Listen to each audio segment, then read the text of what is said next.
Bienvenue à notre premier atelier de la journée, intitulé Renforcement des stratégies de croissance pour les entreprises appartenant à des femmes, présenté par Exportation et Développement Canada.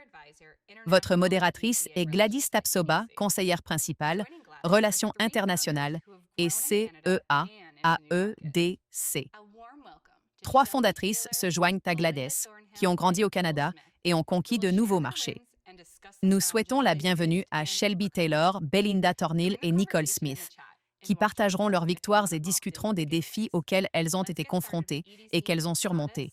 Joignez-vous à la conversation dans le chat et surveillez le sondage si vous voulez choisir de participer au concours. Commençons avec EDC, Gladys et nos conférencières. À vous, et merci de vous joindre à nous.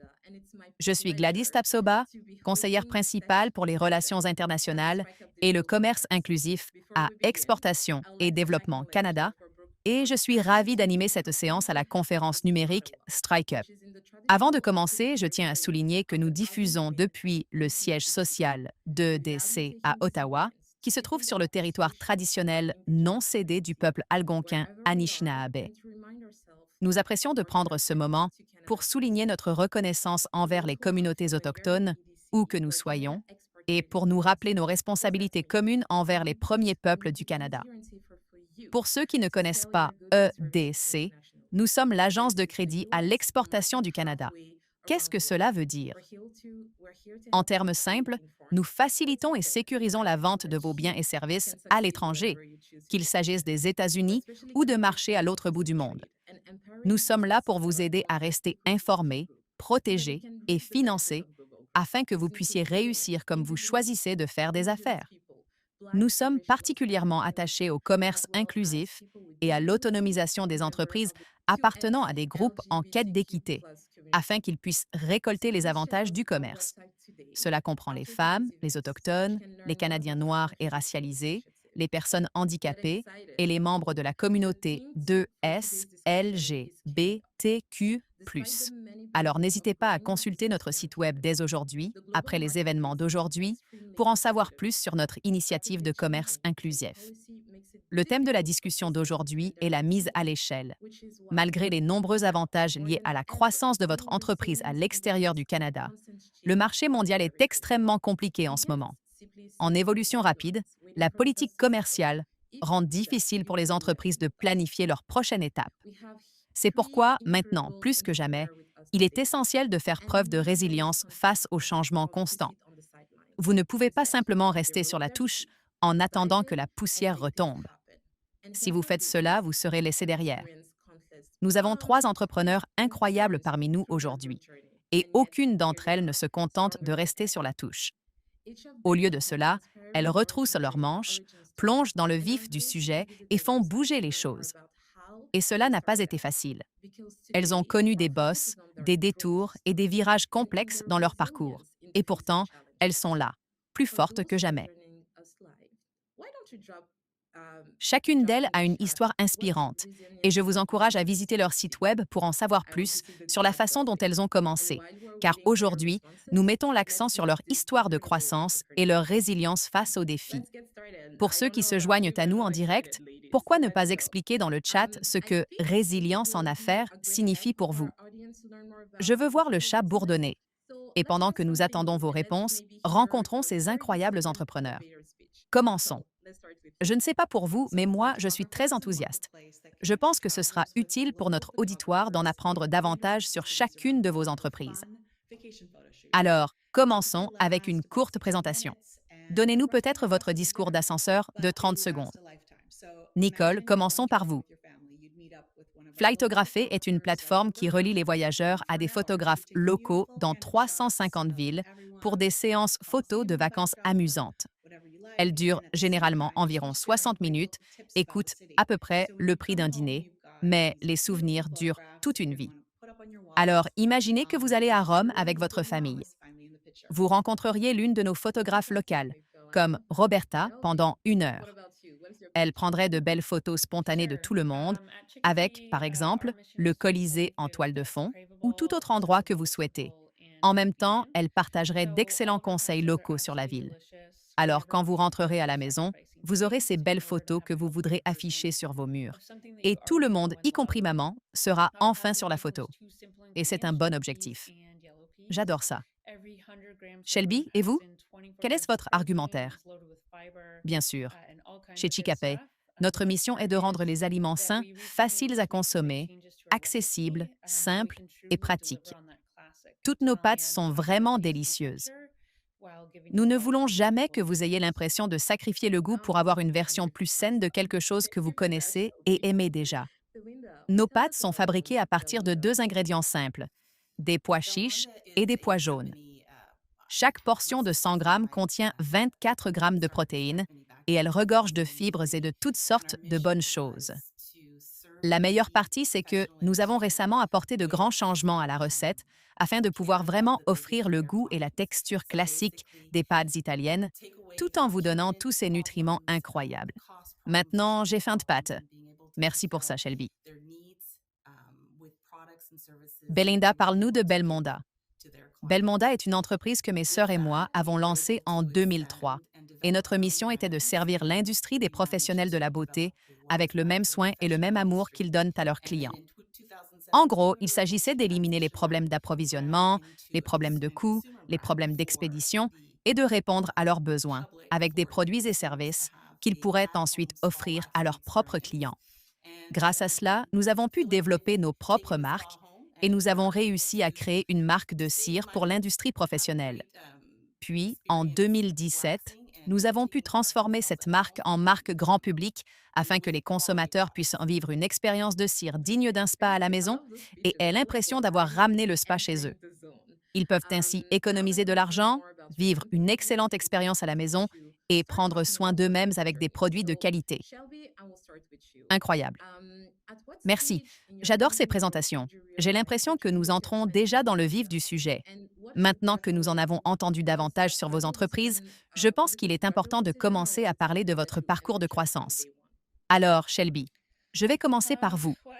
À quelle étape de la croissance de votre entreprise avez-vous réalisé que vous deviez vous étendre au-delà du Canada?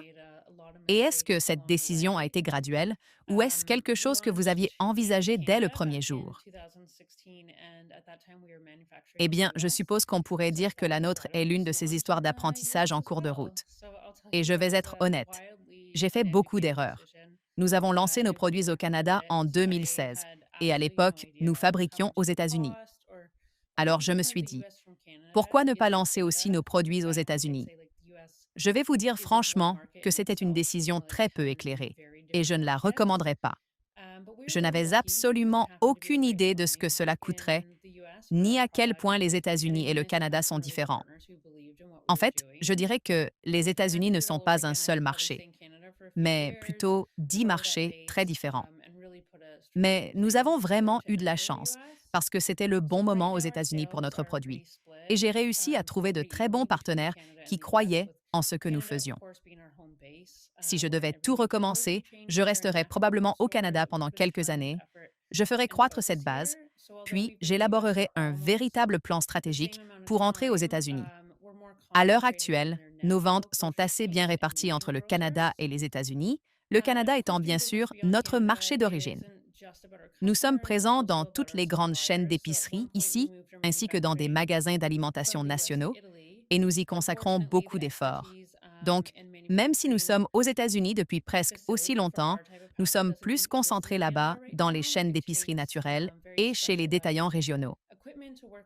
Bien sûr, faire des affaires au-delà du Canada ne concerne pas seulement les clients, mais aussi les fournisseurs.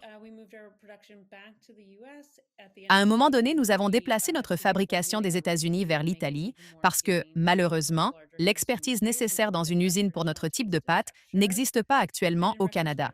Il faut un équipement très spécialisé pour travailler avec une farine riche en protéines et sans gluten et lui donner un goût semblable à celui des pâtes traditionnelles.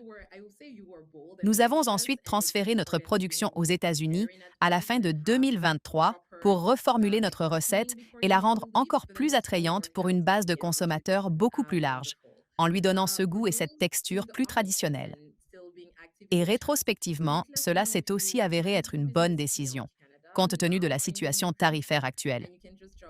Merci, Shelby. et merci beaucoup d'avoir été si franche au sujet de votre expérience.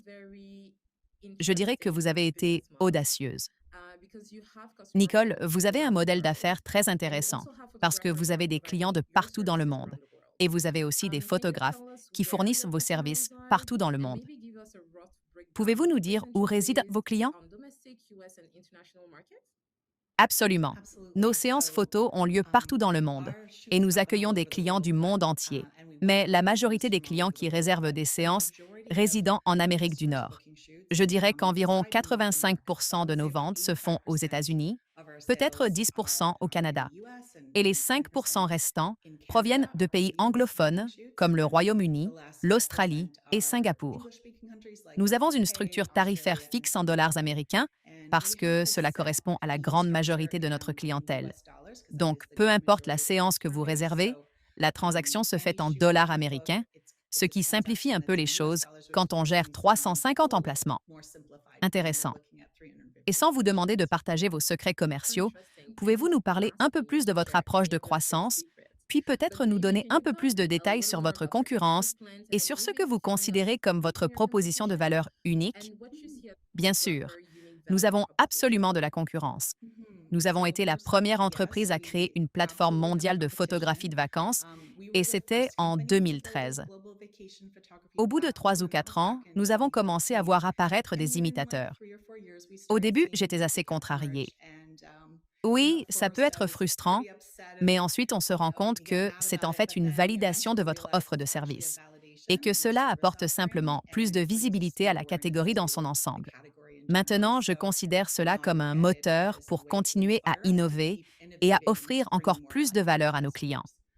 En ce qui concerne notre proposition de valeur, je dirais que dès le premier jour, nous nous sommes vraiment concentrés sur la création d'une expérience client phénoménale et sur le renforcement de la confiance.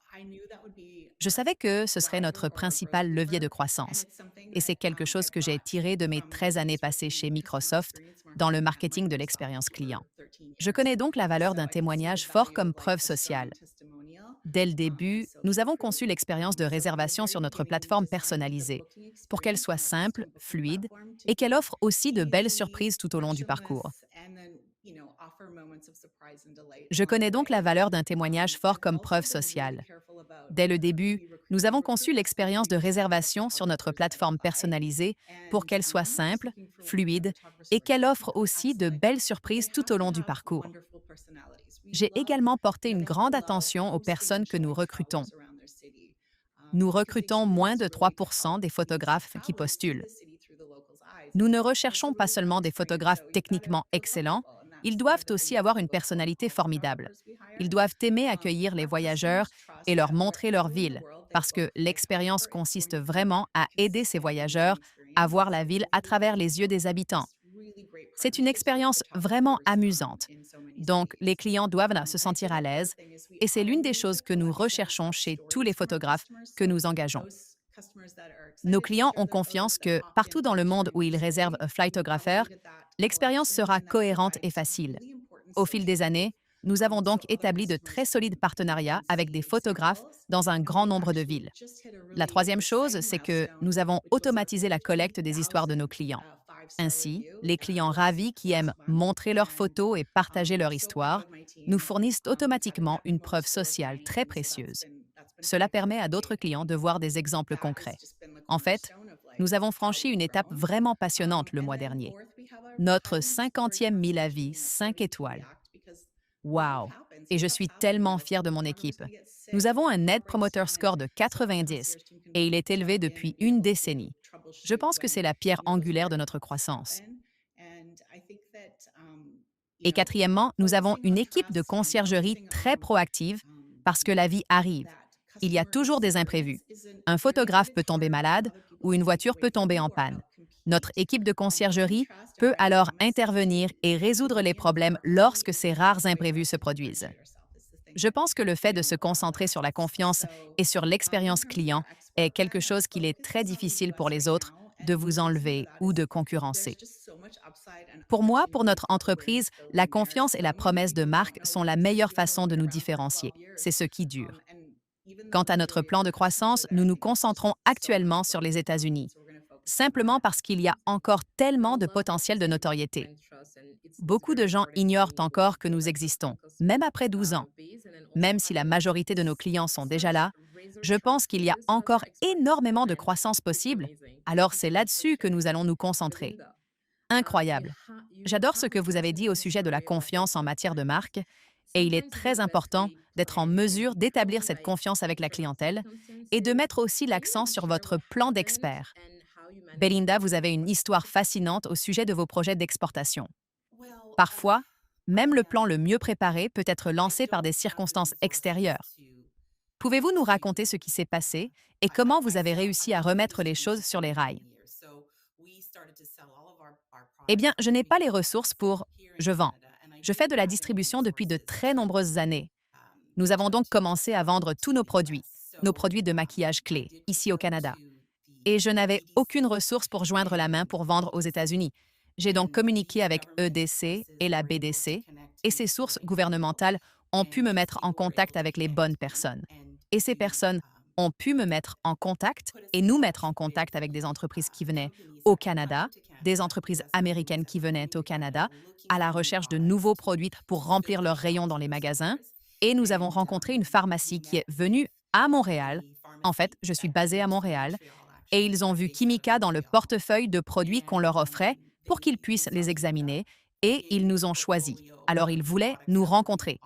Et c'était uniquement parce que la B, BC et EDC avaient pris des dispositions pour que nous fassions partie du portefeuille qu'elles offraient à ce salon professionnel. Nous avons donc eu la chance de les rencontrer et ils ont décidé de nous prendre en charge. C'était donc notre premier client américain. Et c'est arrivé l'an dernier. Et puis Donald Trump est arrivé au pouvoir et tout s'est effondré. Donc nous avons effectivement été en mesure d'expédier avant tous les tarifs. Parce que nos produits étaient absolument tarifaires, il se faisait imposer des droits de douane. Et le client, en gros, c'était un très bon début. Mais ça s'est arrêté aussi vite qu'au début. Donc, dans ma carrière d'entrepreneur en affaires, je pense que la chose la plus importante que je puisse dire et que j'ai toujours été capable de faire est de pivoter.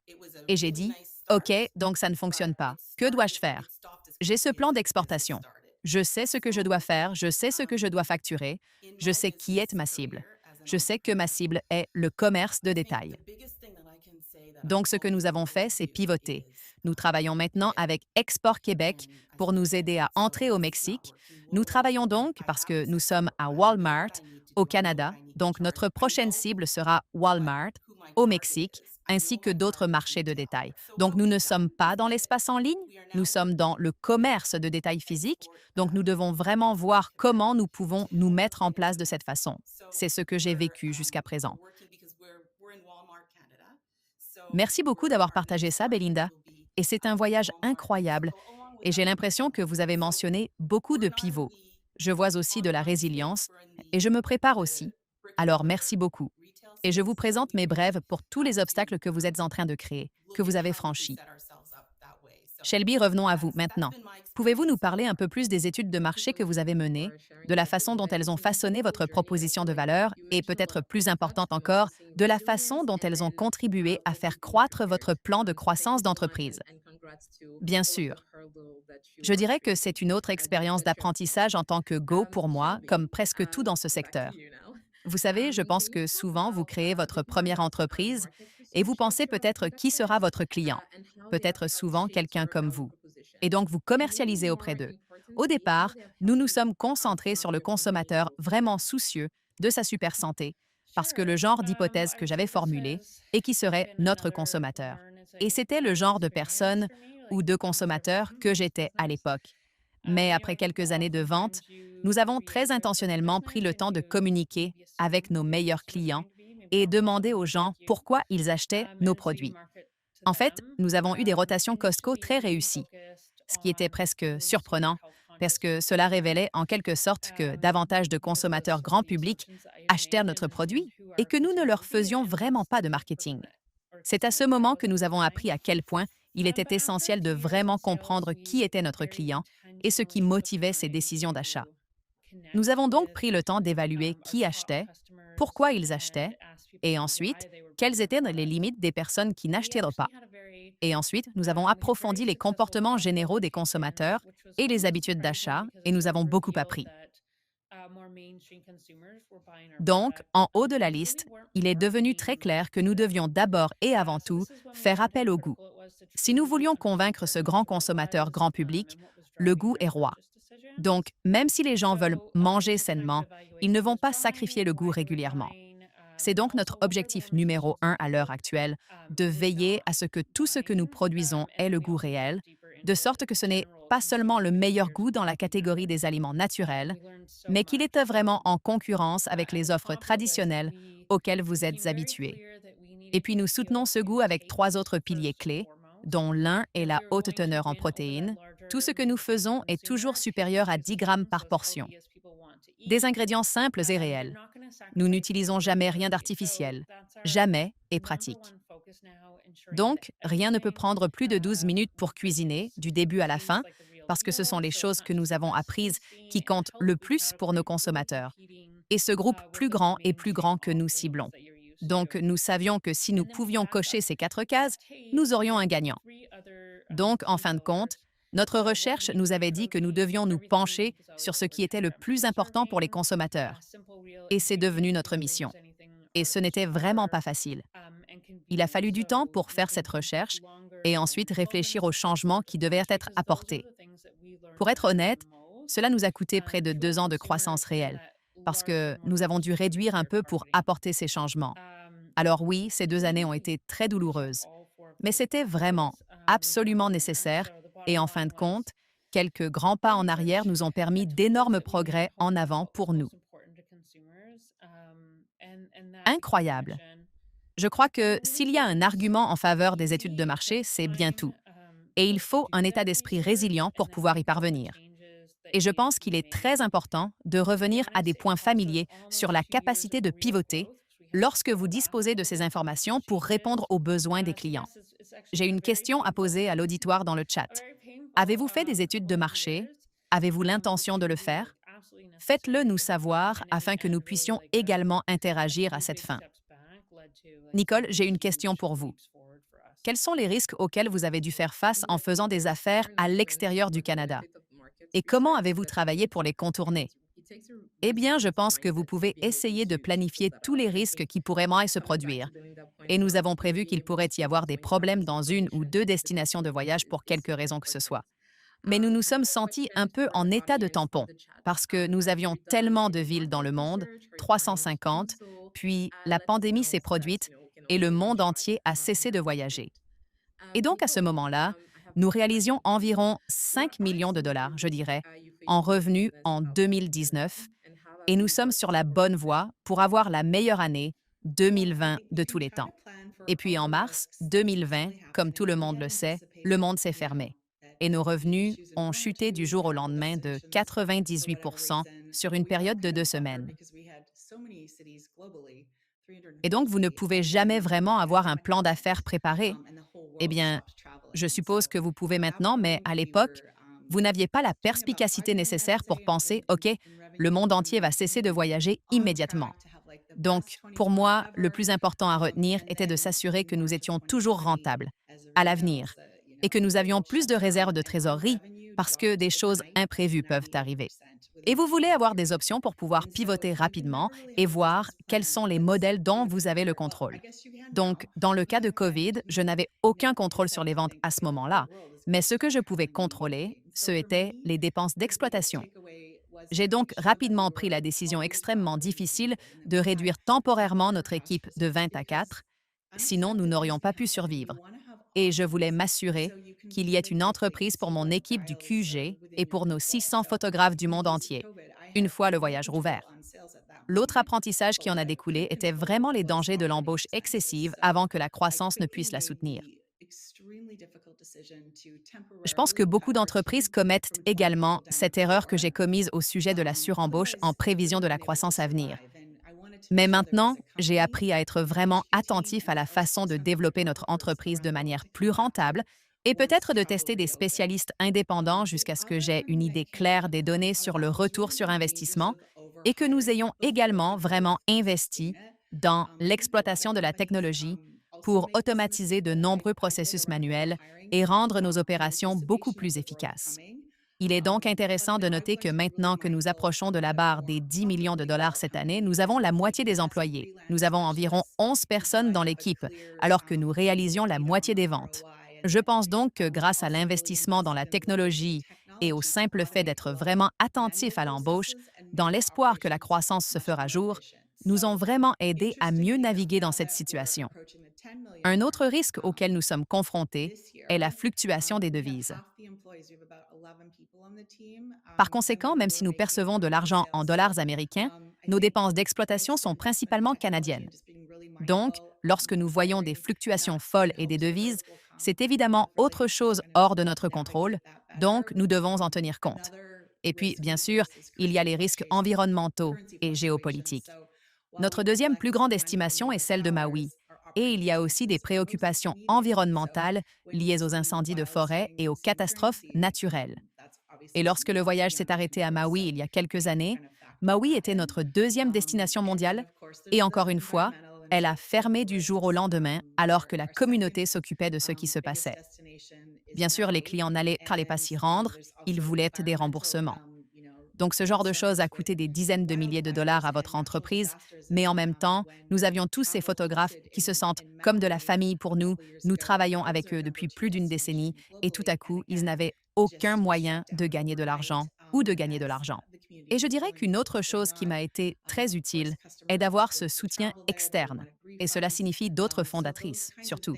Je pense que avoir un groupe ou une cohorte de femmes en qui vous avez confiance, certaines qui sont peut-être un peu en avance sur vous ou à peu près sur le même point, et être capable de leur demander comment avez-vous géré cette situation particulière, vous fait vous sentir beaucoup moins seul et vous donnant juste beaucoup de ressources pour vous aider à naviguer dans différentes choses. Donc, établir des liens avec des personnes, en particulier d'autres femmes, qui vivent les mêmes choses ou en même temps, et surtout pour les autres mamans, pour celles qui sont aussi des mères, cela vous fait vous sentir moins seul et vous fait sentir plus vu. Merci beaucoup d'avoir partagé. Et je ne peux même pas imaginer ce que vous avez vécu pendant la COVID, surtout avec ce plan d'affaires spécifique. Mais encore une fois, revenir à la résilience et à la façon dont vous avez pu faire demi-tour, puis prendre soin de vos employés et du client, c'est très inspirant. Et les éléments que vous avez mentionnés autour du soutien externe sont la suite parfaite de la question que je vous ai posée, Belinda. Comme Nicole a mentionné quelques-uns des réseaux dont elle appartient, quel autre partenariat clé avez-vous construit pour soutenir la croissance de votre entreprise? Je sais que vous avez mentionné EDC, BDC et le rôle qu'ils ont joué dans votre présentation. Avez-vous d'autres partenaires ou du soutien externe qui vous ont soutenu dans votre parcours de croissance? Je vais vous raconter cette histoire. J'étais... Nous devions juste être professionnels. Nous vendions des professionnels, nous fabriquions notre propre cire professionnelle à l'époque et vendons cette cire aux professionnels de l'industrie. Nous le vendons donc au spa, à l'esthéticienne, etc., partout au Canada, principalement au Québec, mais partout au Canada. Et un jour, la présidente du RECEF, le Réseau des femmes des efforts de Québec, est venue à l'une de mes réunions de l'OMP pour rencontrer les dames de ma section et nous demander ce que nous avons fait. Nous avons donc tous expliqué nos activités et nous en avons parlé. Et puis à la fin de la réunion, elle m'a dit, Belinda, je veux que vous veniez à une réunion, un événement que j'ai demain, une table ronde. Et il y aura une pharmacie là-bas et un gestionnaire de catégorie là-bas. Et je veux que vous la rencontrez. Et j'ai dit, OK. Et elle a dit, je pense que ce sera une très bonne occasion. Dans ma tête, je suis dans la boîte en ce moment. Je ne pense pas à l'extérieur des sentiers battus. Et je me dis, elle ne m'écoute pas, elle n'a pas entendu. Je ne vends qu'à des professionnels. Je ne vends pas au marché de détail. Donc, je ne pense pas. Alors, je lui ai expliqué ça. Quoi qu'il en soit, nous avons fait des allers-retours toute la nuit. Et puis le lendemain, j'étais à la table ronde et j'ai rencontré le gestionnaire de catégorie ce jour-là lors de la table ronde. Il y avait donc deux femmes à la table ronde et moi. Et j'ai laissé les deux autres partir parce que je n'avais vraiment aucune idée de ce que je faisais. Et c'est là que l'entrepreneur sort, vous voyez? Et je ne savais pas ce que je faisais. Et j'ai dit, OK, laisse-moi écouter, voir ce qu'ils font, comment ils se présentent. Oh, et puis j'y suis allée. Et je me suis présentée et j'ai dit à la femme que j'ai dit, écoutez, gestionnaire de catégorie, elle s'appelait Isabelle Morin. Et je lui ai dit, écoutez, je suis ici aujourd'hui. Je ne suis absolument pas préparée. Et c'est une autre chose que je veux dire. L'authenticité pour moi est énorme. Parce que les gens peuvent vous lire, les gens peuvent vous voir, les gens savent de quand vous leur dites la vérité. Et les gens veulent traiter avec des gens authentiques. Et je ne peux pas être autrement, alors je lui ai dit. J'ai dit, je ne suis pas préparée à ça. J'en ai entendu parler hier. Mais je veux vous dire ce que je peux faire. Je peux fabriquer de la cire professionnelle pour vos étagères chez Uniprix et je le fais maintenant pour l'industrie professionnelle. Et si vous êtes intéressé par la cire professionnelle pour vous-même, je peux le faire. Et elle s'est penchée.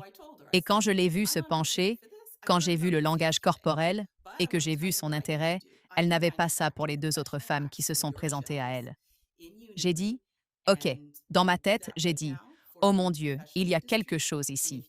Et puis, dans les 9 mois, elle m'a dit, Belinda, voici ma carte. Je veux m'appeler. La semaine dernière, nous avons eu une réunion d'équipe et nous parlions de mettre une ligne de cire professionnelle sur nos étagères chez Uniprix. Et je veux vous parler davantage de ça.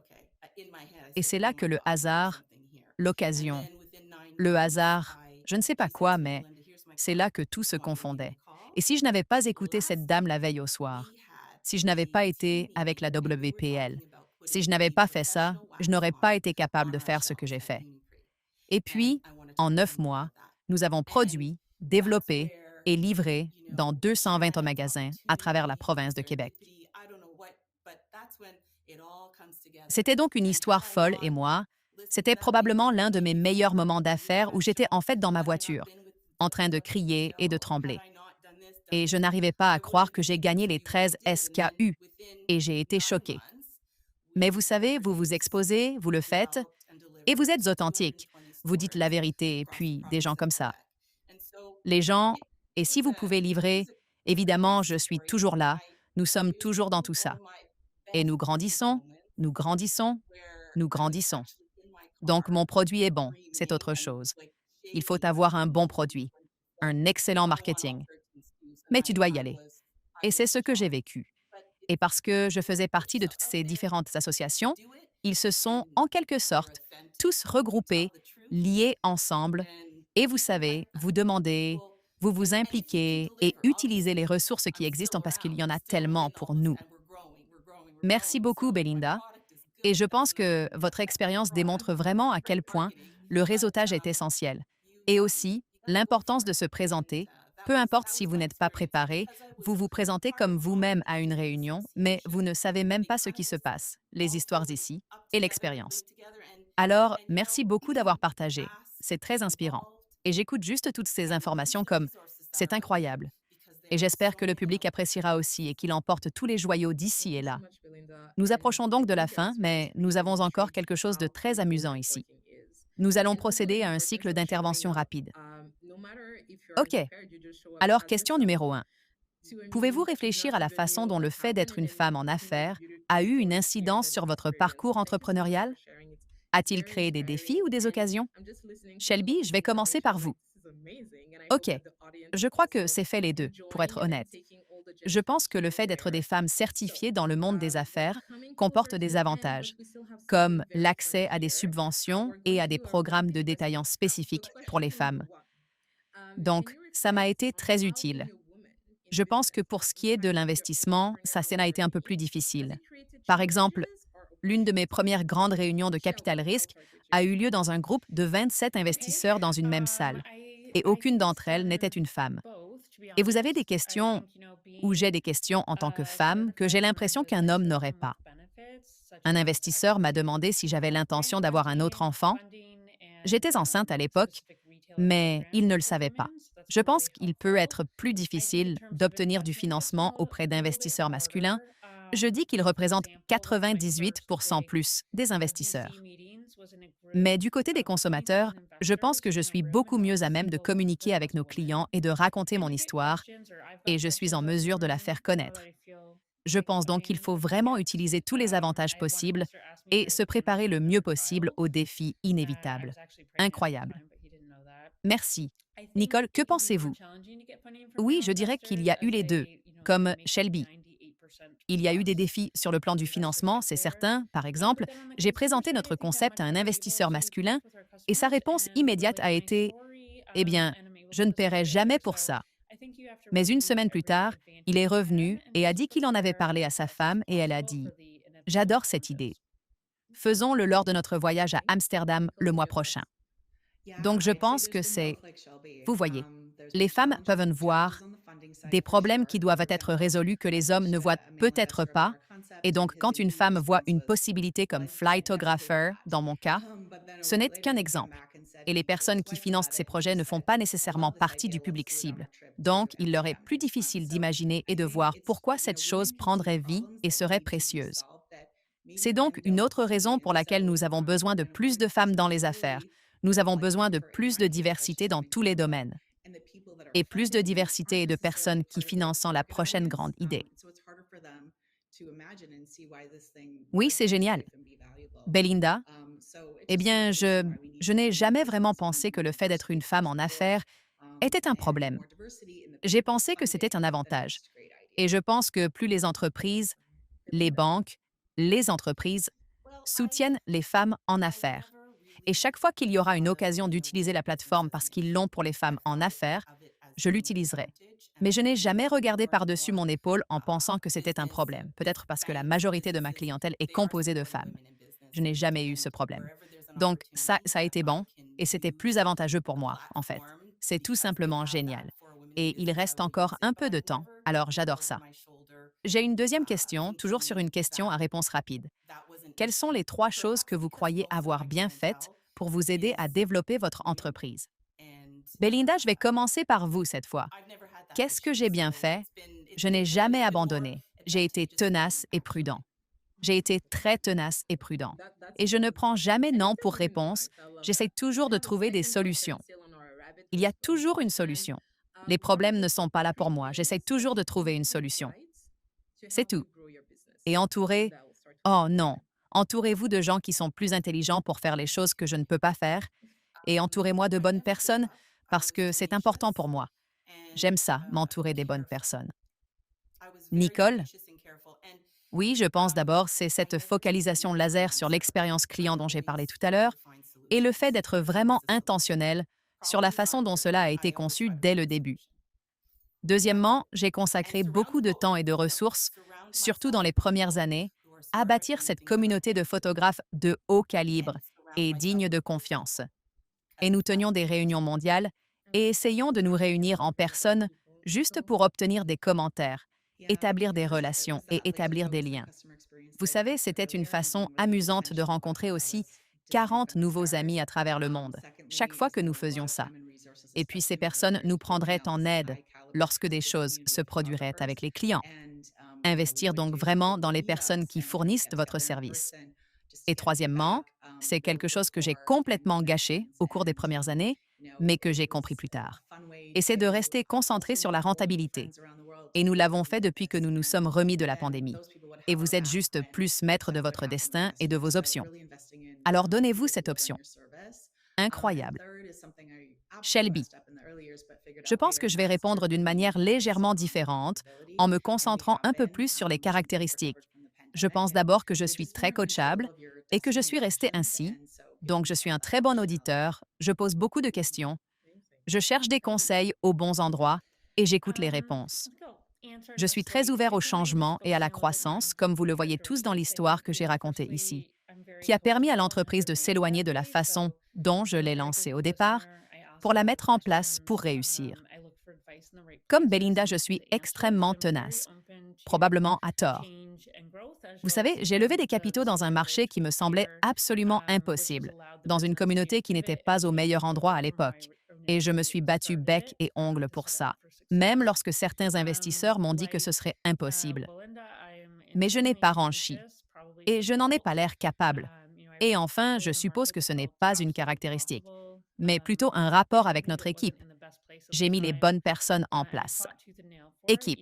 Mon équipe est tout. C'est une si grande raison pour laquelle nous réussissons. Donc, en mettant l'accent sur l'embauche de personnes de qualité, les bonnes personnes en qui vous pouvez vraiment avoir confiance pour faire leur travail. C'est trop bien. OK, j'ai une dernière question et je m'étire là. Mais peut-être que si vous avez une erreur que vous aimeriez avertir le public au sujet de celle que vous avez commise tout au long de votre voyage, quelle sera cette erreur? Celle-ci est toujours sous les rapides, ronde rapide. Shelby, est-ce que tu veux commencer? Ah, mon Dieu, un seul? Je veux dire, je pourrais probablement en nommer 100 ou plus. Vous savez quoi? Je vais juste jouer sur ce que je viens de dire, parce que je pense que faire les mauvaises embauches peut être probablement le plus dommageable pour votre entreprise. Donc, vous savez, j'ai au début fait de mauvaises embauches qui ont fini par coûter très cher à l'entreprise et au moral de l'équipe. Donc, rétrospectivement, vous devez vraiment écouter votre instinct lorsque vous embauchez des personnes. Embauchez pour votre personnalité. Et j'ai vraiment appris de cette erreur. Hmm, J'aime ça. Je vous vois hocher la tête ici, Belinda. Êtes-vous prêt à partager votre point de vue ensuite? Absolument. Je pense que vous êtes aussi bon que votre peuple. Et je l'ai appris à la dure. Oh, et aussi, je pense que j'aimerais ajouter à cela. Il est également très important de savoir avec qui vous travaillez en partenariat. Je pense que vous devez vraiment, lorsque vous démarrez une entreprise, vous devez vraiment comprendre où vous voulez aller et avec qui vous voulez travailler en partenariat. Donc, la structure des actions, je pense, est très importante parce que vous pouvez avoir une très belle et merveilleuse relation au début de tout ce que vous commencez, avec qui vous commencez. Mais c'est le début. Et comme nous le savons tous, les affaires ont beaucoup de fluctuations à la hausse et à la baisse. Et il est très important d'avoir une très bonne structure avec laquelle vous seriez à l'aise si vous n'étiez pas en affaires avec cette personne, ou si les choses n'étaient pas aussi belles et aussi merveilleuses qu'elles le sont au début. Oui, excellent. Je vous remercie. Nicole, je pense, vous savez, beaucoup de choses ont déjà été mentionnées, mais la seule nouvelle chose que je voulais ajouter était de ne pas investir dans mes compétences en tant que fondatrice plutôt en matière de leadership conscient. Je disais simplement entre, faisons-le, faisons-le, faisons-le. Et j'ai commencé à travailler avec un entraîneur il y a environ 4 ans, un entraîneur en leadership. Et elle m'a vraiment aidé à aborder les choses d'une manière plus hors de la ligne, comme ne pas vivre dans la peur tout le temps avec tout ce qui vous arrive en tant que fondatrice, et être capable d'aborder les choses davantage par curiosité. Et ces compétences qu'elle m'a enseignées sur la conscience de soi et la façon dont je me présente en tant que leader. De plus, j'ai fait venir mon équipe et mon équipe de direction, et je pense que cela aide vraiment tout le monde à mieux s'aligner et à être plus heureux au travail dans l'ensemble. Donc, je pense que c'est quelque chose que j'aurais fait beaucoup plus tôt si j'avais su. Merci beaucoup. Ces réponses sont excellentes et vous avez fait un travail incroyable en répondant à ces réponses rapides dans les délais impartis. Alors, bien fait. Et j'ai vraiment l'impression que nous avons pu condenser votre expérience, vos pensées et aussi votre point de vue en quelques minutes. Et ce sont des choses incroyables à retenir pour notre auditoire. Et pour moi, personnellement, j'entends de la résilience, de la ténacité, de l'authenticité, de la préparation et parfois de l'écoute. Et puis aussi, je crois en vous et en le produit et en les clients et en votre équipe. Alors, merci beaucoup d'avoir partagé ça. Le public et tous ceux qui se joignent à nous en direct, c'est tout pour la discussion d'aujourd'hui. Je crois que nous avions besoin de plus de temps pour discuter avec les dames et c'était un panel incroyable. Et je ne saurais trop vous remercier, Shelby, Nicole et Belinda, d'avoir partagé votre temps et votre expérience avec nous. Merci beaucoup pour ceux qui l'ont également regardé en direct. J'espère sincèrement que vous êtes inspirés, déterminés et prêts à agir. Et nous espérons également que vous réussirez à développer votre entreprise au Canada et ailleurs. Profitez du reste de la conférence. Et merci à tous. Merci beaucoup. Oui, je vous remercie. Merci à Exportation et Développement Canada, à Gladys et à nos fondateurs, Shelby, Belinda et Nicole. N'oubliez pas de visiter le stand des exposants d'EDC, qui regorge de ressources, et apprenez-en davantage sur la façon dont ils peuvent vous aider à développer vos stratégies de croissance. Nous nous dirigeons maintenant vers notre dernière pause de réseautage. Donc, si vous avez rencontré quelqu'un avec qui vous voulez faire un suivi, c'est le moment d'échanger des détails, de vous reconnecter et de poursuivre sur la lancée. Après cela, nous avons 2 blocs d'ateliers consécutifs pour clôturer la journée. Dans le premier bloc, vous pouvez choisir entre de la vision à la victoire, bâtir pour la croissance et les opportunités futures, présentées par la BBC, ou au-delà des frontières, stratégie pour réussir à l'exportation et à la diversification, présentée par le service des délégués commerciaux. Dans le deuxième bloc, vos options sont comment les entrepreneurs peuvent utiliser l'IA pour simplifier le marketing et gagner du temps, dirigé par Constant Contact et présenté par le Delia Loan Fund for Women Entrepreneurs, ou le Rockstar Confidence Kickstart, dirigé par Adrienne Feckett, fondatrice et PDG de I Am Unbreakable Global Media. Prenez un moment pendant la pause pour revoir l'ordre du jour et décider quel atelier vous voulez diffuser en direct. Bon réseautage et nous vous reverrons pour les ateliers à 14h20.